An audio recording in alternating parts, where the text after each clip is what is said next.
Okay, welcome to today's Brown Bag session on Universal Design for Learning, a framework for effective learning experiences. I'm pleased to introduce Dr. Linda McCulley, Dr. Kim McLeod, and Dr. Beth Marcellus, all from the ETI.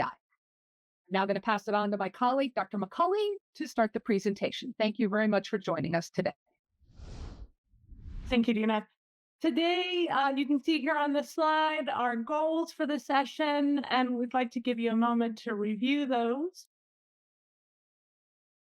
While we will touch on all of the UDL components today, we aren't suggesting that you are going to have a deep understanding or a deep dive into all of them to implement UDL's basic principles, but we are going to give you some actionable steps and practical examples of each of the domains and their components to start to guide your learning. You may even notice some examples might overlap and can even apply within multiple domains. And that's just the nature of UDL. And throughout today's presentation, we will be weaving in UDL principles in our design and our approach. So at the end of the presentation, we will follow up and ask where you notice these UDL elements in the presentation, and we look forward to hearing about what you notice. So feel free to jot some notes as you listen today to this content. So before we get into more specifics, let me give you an example of a key tenet of UDL: teaching for the success of all, to help you begin thinking about why this matters. You may think that UDL means we teach to the middle or the average, but in reality, UDL is about instruction that meets the needs of everyone.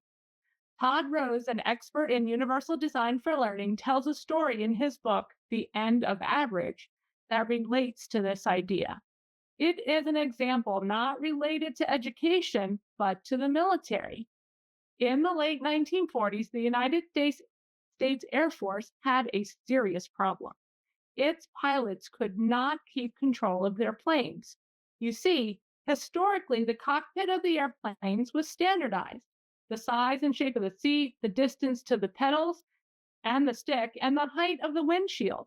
Even the shape of the flight helmets were all built to conform to the average dimensions of a pilot. But it turned out the average pilot didn't even exist.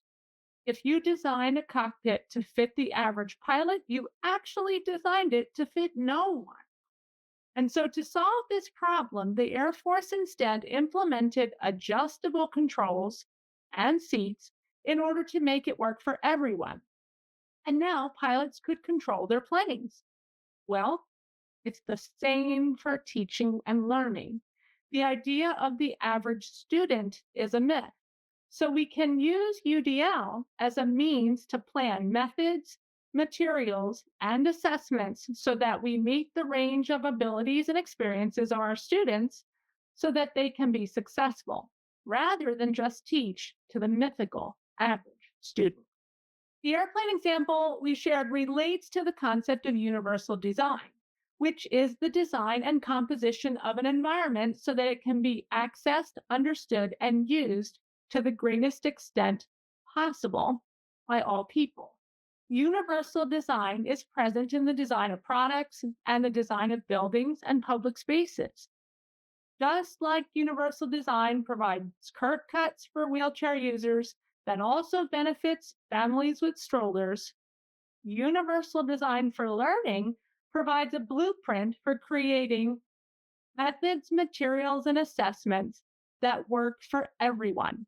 Not a single one size fits all solution, but rather a flexible approach that provides individuals with options so that they can choose the best path forward for themselves.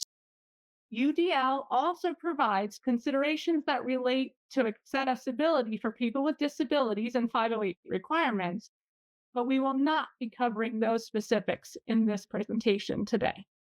So we all have different strengths and talents.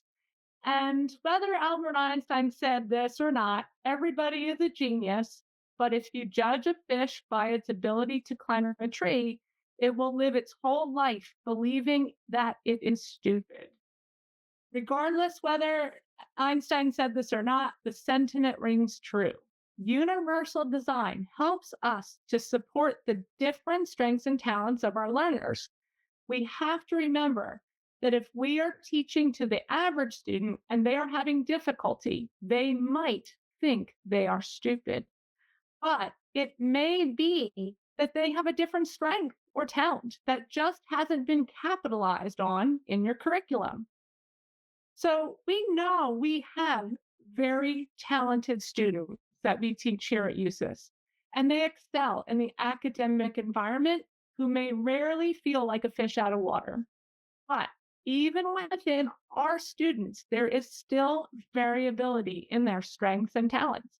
Our learners have different cultural backgrounds, learning preferences, educational experiences, primary languages, and abilities. And when we think about UDL and how it suggests we teach to the margins or to the students who are the brightest and the students who may struggle sometimes, the results are generally a benefit for everyone, including those students in the middle. Providing varied opportunities reaches every student, not just the average or one extreme. The Air Force cockpit example from earlier exemplifies that if the military wanted to improve the performance of its personnel, including its pilots, it needed to change the design of any environments in which those personnel were expected to perform. So, whether we're talking about airplanes or classrooms, it is how we design the environment that can make a huge difference on outcomes. And that's why we're here to talk about UDL. It's a guide to designing effective learning environments for a variety of students.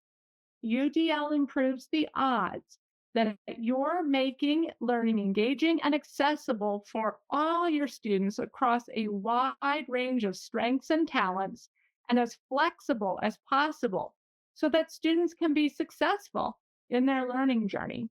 In essence, good teaching is good teaching, and UDL just helps us teach well. Now, I will turn it over to Dr. McLeod to get into more of those specifics. Thank you, Dr. McCulley. So now we're going to take a look specifically at why Universal Design for Learning, or UDL, is a good fit for the setting of health sciences education. We know that this is a high stakes and high pressure environment, and it can pose a challenge to even the brightest of students, like we have here at USU. UDL is about intentional design decisions that make new information accessible and understandable. We know our students are bright, we know they are incredibly hardworking, but they each do have unique preferences and unique experiences, and UDL is really designed to support and acknowledge those differences. Something we'd really like to emphasize is that while UDL is designed to target these more affective and motivational aspects of student learning, these constructs are supportive of academic outcomes as well. Design that supports students' preferences, targets students' motivation, agency, and their interests, but engaged, motivated, interested students do perform better academically. To illustrate this, we have an example from right here at USU, a study that was completed in 2010 by Artino, LaRochelle, and Durning. They studied second year medical students, as I said, here at the school, and students who reported enjoying their clinical reasoning course performed better later on in the semester on their shelf exam. They also found a negative relationship between student anxiety and boredom and their exam scores. So students who were less anxious, they were less bored, ended up performing better on those exams. This is some really good evidence that these affective constructs can support academic achievement. This finding can then be further illustrated and made specific to UDL in a recent meta-analysis published by King, Sears, and colleagues in 2023. They reviewed 20 studies across many educational settings, and the findings suggested that UDL has a medium effect on the academic achievement of students. And then lastly, we do invite you to just consider the broader nature of healthcare practices. In clinical settings, right, those that we're preparing our USU grads to practice, patients will come from a variety of backgrounds, experiences, and needs. In clinical settings, you're likely used to having to adapt your explanations and your analogies and your recommendations based on those patients' varying needs.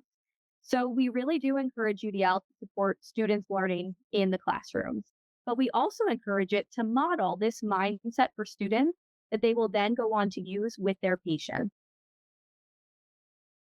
All right, so we're going to ask you now to think about your own instructional practices, some very low stakes engagement here.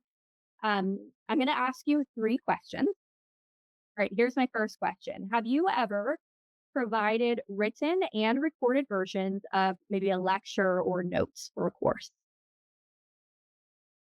Here's my second question. Have you ever given students options for a final project? So, like at the end of the course, they have a couple different options for a product they can turn in.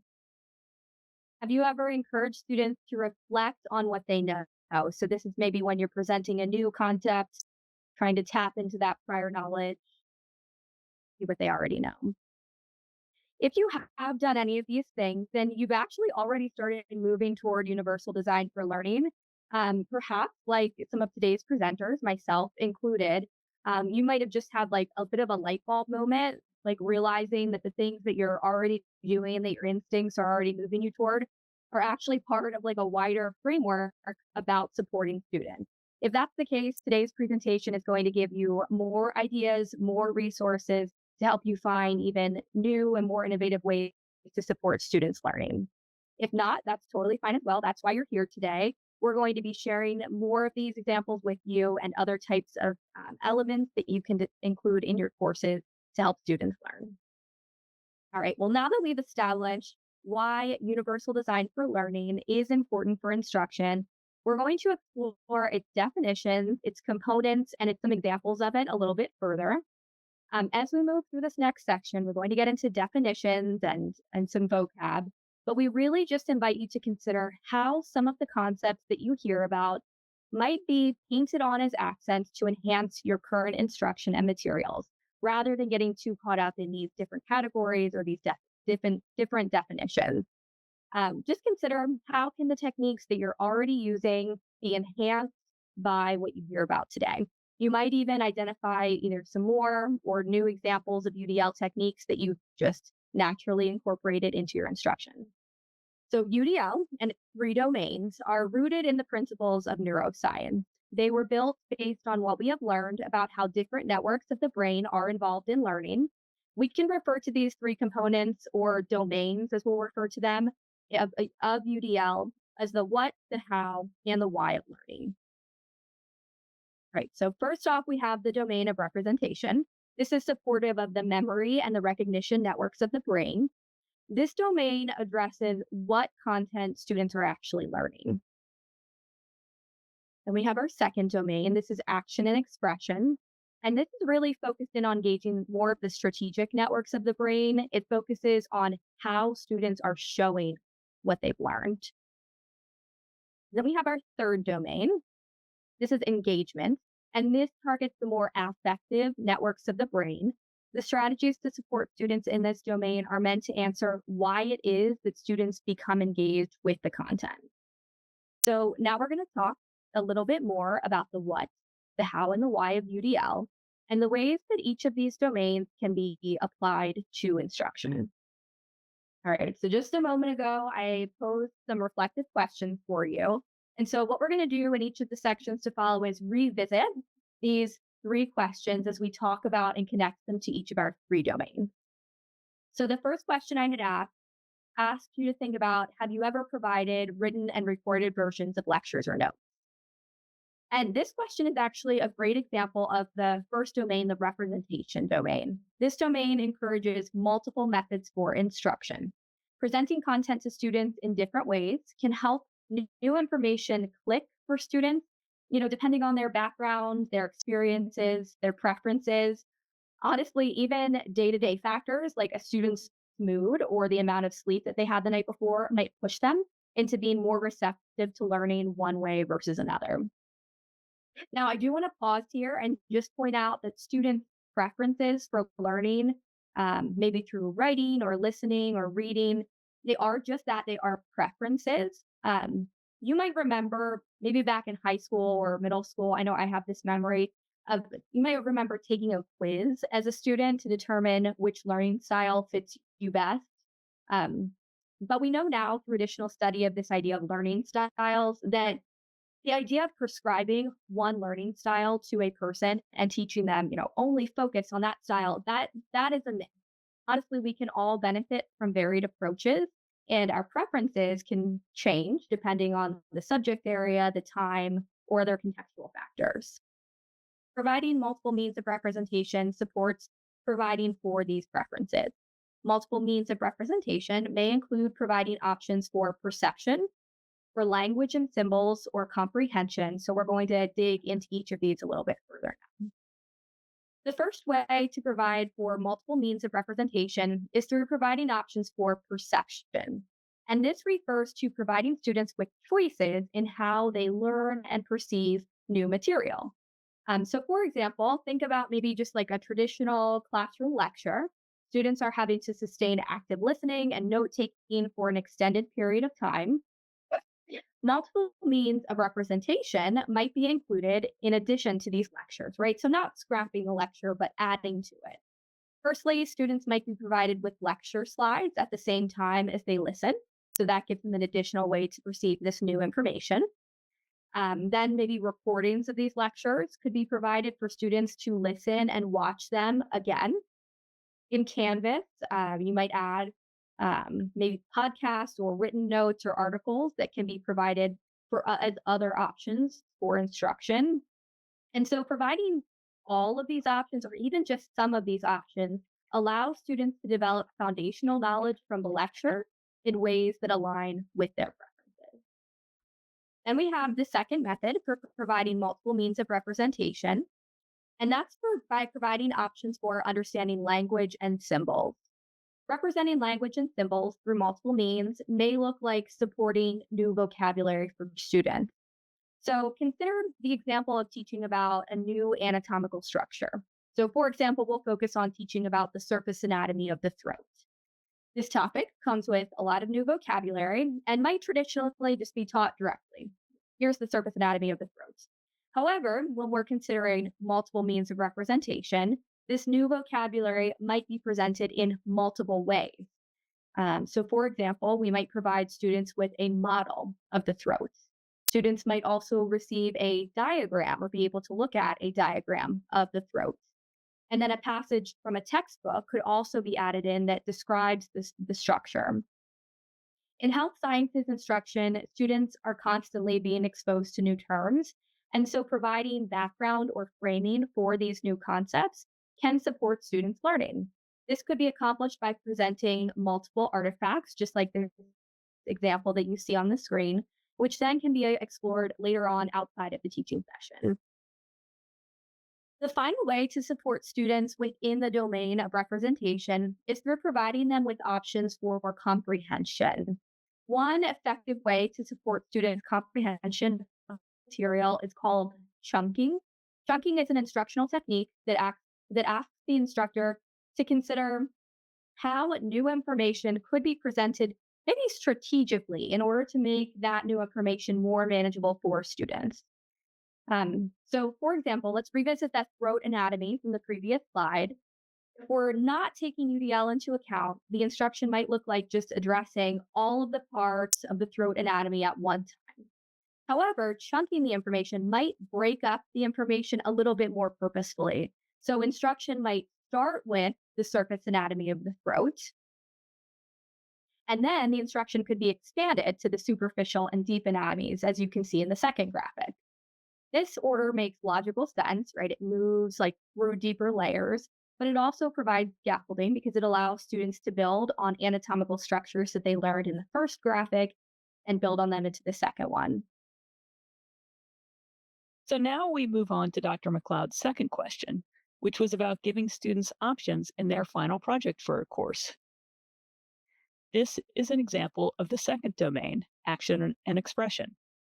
As the name suggests, this domain focuses on providing students with choice in the actions they take and the ways in which they express their learning. According to the action and expression domain, It's important to give students agency in the way they use tools and produce outputs. In thinking about this domain, you can ask yourself if the activity provides options that help all learners express themselves fluently and act strategically. So, we all know that communication is crucial to learning. We need to be sure that our learners understand what they need to do and that they're able to show us what they've learned. In order to help them get the most out of the learning experience, it's important to provide options for how they can demonstrate their understanding, allowing them to leverage their strengths and areas of interest using a variety of tools. For example, if your class is studying the circulatory system and you want students to demonstrate that they understand how it works, a traditional way to do this could ask them to write a description of how the circulatory system works. But that's not the only way that they could demonstrate that knowledge. They could perhaps draw a diagram or a series of diagrams, or they could talk through it and give you a recording or use speech to text to put that into writing for you. Providing your students with options for different ways that they can show you what they know is an important element of UDL. And when you do give them options, make sure to explain that they have these options and provide instructions for how they can submit their work. Executive function is also an element of action and expression. Executive function refers to a student's ability to become a strategic, goal-directed learner through capabilities, including planning and organizing, developing steps to achieve a goal, using strategies for problem solving, and monitoring their progress. Now, anybody can experience difficulty with executive function. Learners bringing existing knowledge into new contexts may have difficulty developing plans to navigate through a learning experience. And executive functioning skills may also be compromised as a result of a learner being fatigued or stressed. And which of our students aren't sometimes fatigued or stressed? So you can support executive function by providing students with tools to organize their thinking. Graphic organizers are very well suited to this purpose. They can be especially helpful for students when they're learning a new topic. A graphic organizer supports executive function by making visible the relationships between different ideas or concepts, organizing the information in ways that make it easier for students to understand. And they can help the students relate the new material to their previously existing knowledge. Now, let's take a look at a few different types of graphic organizers and how they could be used in health professions education. A Venn diagram is a simple graphic organizer that can help students visualize the relationship between different concepts. For example, to introduce your students to the biopsychosocial model of health, rather than giving a lecture, you could have them link it to concepts they already know by developing a Venn diagram where they list biological factors that affect health, as well as psychological factors and social factors, and then explore the intersections between these lists. Another type of graphic organizer is a hierarchical chart. You might have a graphic organizer like this to help students recognize and categorize drugs by characteristics, such as functional mechanism. Now, tables, you use tables for a lot of things, but they can also be used as graphic organizers to support executive function. Your students can fill them out as they expand their knowledge. One specific type of table that can do this is a KWL chart, which asks students to identify what they know, what they want to know, and what they've learned. For example, as your students are starting to work in the clinical environment, traditionally, you might ask them to take notes on important things they learn. However, you can make it a more powerful learning experience by using a KWL chart to help them plan their learning and connect new knowledge with prior knowledge. So, at the beginning of the clinical day, you might require students to complete the first two columns of the chart, listing what they know about their assigned patient's health conditions or about a specific patient population, and what they want to know about them. Completing this information would help stimulate critical thinking and help them identify learning goals or critical thinking questions for the day. After the student completes the clinical day, newly acquired learning can be added to the chart in the third column. Gathering this information in an organized fashion can help scaffold the learning for them. And reinforcing what they learned in this way may help the student make better clinical judgments in the future. Dr. McLeod's final question asked about encouraging students to tap into their previous knowledge and experience with the topic. This is an example of the third domain, or engagement. The engagement domain acknowledges the importance of students being motivated by and connected to what they're learning. This domain centers on providing opportunities for students to build their own connections with new content and customize their learning approach to the extent that it's possible. So you can enhance engagement by fostering student interest in the course and the course content. Many of the other techniques discussed during this session, such as providing them with choices in how to interact with the content or demonstrate their understanding, also help increase student interest. I'll talk about a few more now. So, a good way to help encourage students engage with the course is by emphasizing its relevance to them. At the beginning of the course, you could find out about your students' interests and learning goals by asking them to complete a brief survey or about asking about this in an online or an in-class discussion so that you would then have that information in mind while designing and refining your course throughout the term.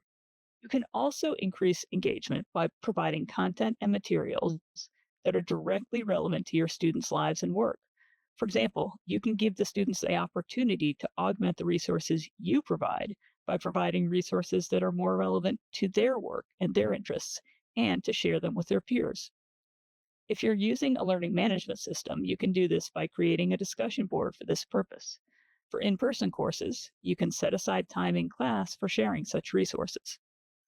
Be sure that the students know how to find good sources for this type of information, and you might even want to have them critique each other's sources as a way to help them develop their information literacy skills.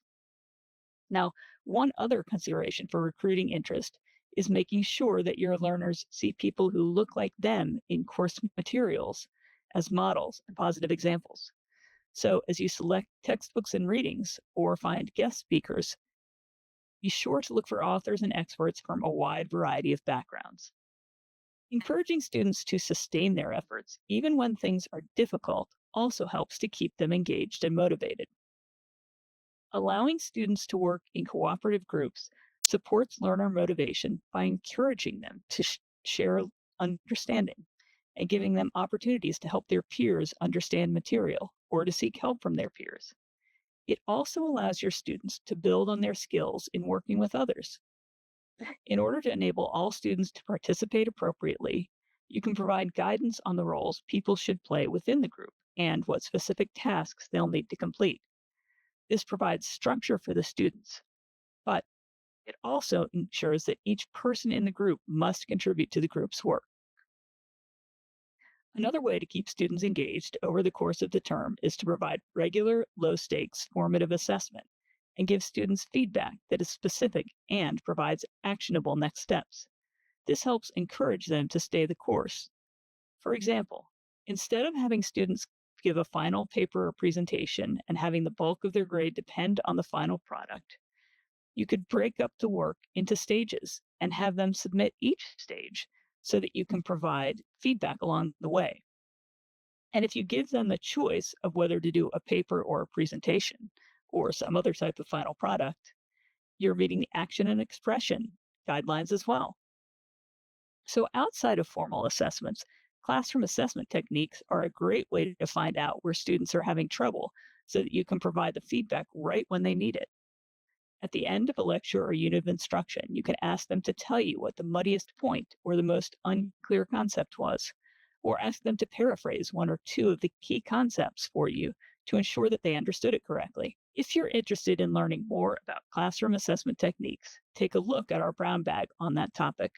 Now, the Cross Academy site, which is discussed in that brown bag, provides information about a number of techniques along with instructor guides for implementing them. So you can also foster engagement by encouraging your students to regulate their own learning. In a study of third-year medical students, Sanders and Cleary found that students who engaged in self-regulatory thinking were more successful at venipuncture than their peers who did not. Teaching students to be thoughtful before, during, and after a task, and modeling this process can support their self-regulation. So let's explore how this could work for skills instruction like venipuncture. Traditionally, this skill might be taught via lecture or reading, and then students might be given practice time using a mannequin. This instructional approach could be enhanced so that it supports students' self-regulated learning if the instructor were to demonstrate the skill while describing the process and model what is going through their mind. The instructor could start by pointing out that there are 3 phases to the process: before, during, and after. This could support self-regulation by giving the students a framework to work with and signal them to be attentive to this process during the instructor's demonstration. The instructor could then share their thinking aloud while going through the procedure, carefully identifying each stage of the plan. First, the instructor could verbalize what they're doing as they make a plan to prepare the materials and palpate the vein, naming specific processes or potential difficulties. Then they could narrate their plan for the learners and adjust it in real time while working with a mannequin. For example, if the instructor does not initially locate the vein, they might describe their strategy for finding it. And finally, after completing the task, the instructor could then work with the students to evaluate their performance, asking the students to identify which elements of the process the instructor completed successfully and which they did not, and make suggestions for how they could refine their plan to ensure they had more success the next time. After modeling both the skill and the cyclical thinking, the instructor could then encourage the students to do this same planning, strategic thinking, and reflecting as they try out the skill. As we wrap up our discussion of the UDL guidelines and definitions, I want to point out that there is some research by health professions educators showing the impact on student learning when they started to use UDL to accent their instructions. In a study that was designed by Simmons and others to examine the effect of providing multiple means of representation for occupational therapy students, one group was taught in a more traditional style using PowerPoint lectures, text reading, and a lab manual. And another group experienced a much wider variety of methods of presenting material, with videos and text demonstrations online, kinesthetic learning where students practiced movements, role-playing, students' presentations, mini workshops, and traditional instructor lectures. When grades on the 3 course exams for the 2 groups were compared, the students in the group that experienced multiple methods had higher grades, and the difference was statistically significant. Another study focused on the use of multiple methods of action and expression in the design of exams. This study shows how a modification of action and expression can benefit all learners, not just those who are having trouble. As a little background, as most of you probably know, traditional in-person neuroanatomy lab practical exams frequently involve students going from station to station, where they have a time limit for each station and are not allowed to revisit stations. And timed exams have been associated with anxiety, which can lead to poor performance. With this in mind, Kimpo and Puder created an online version of their anatomy exams using images and had 2 versions, one that was timed and did not allow students to revisit previous questions, and an untimed image format that did allow students to revisit previous questions. All 3 formats, traditional live stations, online timed, and online untimed, were administered in a randomized order within a course for 3 cohorts of medical students. Students who performed well in the traditional format also performed well in the 2 new formats. However, for students who performed poorly in the traditional format, the type of format had an effect. These students increased their score on average by at least 1 grade level in the untimed online question format compared to the traditional format. In addition, in an end-of-course survey, 78% of the students indicated that the untimed image question was their most preferred format after experiencing all 3 formats. And that included many who are not experiencing difficulties with the traditional form of exam. Most students did indeed associate the inability to revisit questions with high levels of anxiety. Now, as you all may have noticed throughout this presentation, technology makes UDL a lot easier. Technology gives you options for presentation of material. You can provide the same information in different formats, like a transcript of a video or a recorded version of a reading. Most web conferencing tools will actually create transcripts of your videos automatically. You can also use technology to give students different ways to interact with material. For example, 3D versions of anatomical structures, which allow students to isolate the structures and rotate them to take a closer look at anatomy outside of the anatomy lab, are presented in the Anatomy TV tool, which is available to USU students from the LRC. And of course, students also can, if you record your lectures, listen to, or if you provide a transcript, they can read it later. So that's another way to provide different ways to interact with material. And finally, your students using technology have new ways to provide information to you. They can create their own videos or put together a podcast or just record their assignments rather than writing or typing them. And they can then convert them to text easily. Google and many other programs have voice-to-text built right in. As you explore, you're likely to find additional ways to reach your students using technology. Just remember that you need to use tools that are approved by your organization's IT department, which for many of you will be the USU CIO organization. This has been a very high-level introduction to Universal Design for Learning. Let's take a look at what we've done so far today. We defined Universal Design for Learning. We identified benefits of UDL in health professions education. We described the 3 domains of UDL: multiple means of representation, action and expression, and engagement. And we discussed specific techniques for incorporating UDL into courses. Remember that the foundation of UDL is the flexibility of methods and materials, giving your students choices about how they learn your content and how they show you that they've learned it. And don't get too caught up in which UDL domain you're supporting. As you've seen, changes you might choose to make can have an impact on multiple domains.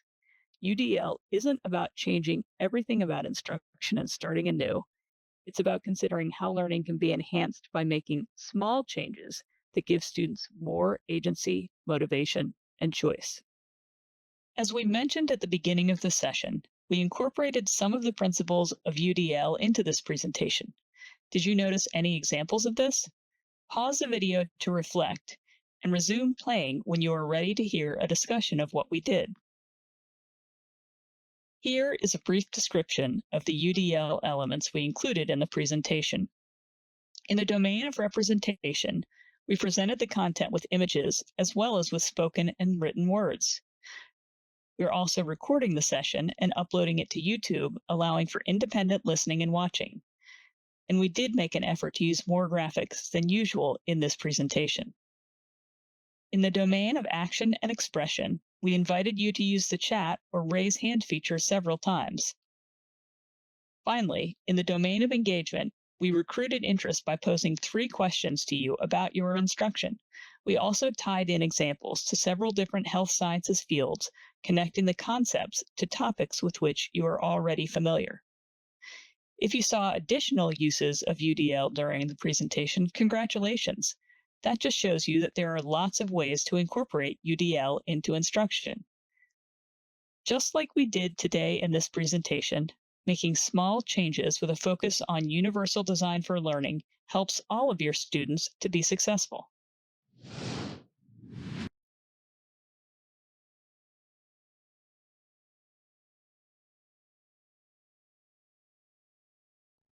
Thank you for watching today's Teaching with Technology Brown Bag session. You can view all Teaching with Technology Brown Bags on the USU YouTube channel under the full ETI playlist. Have a nice day.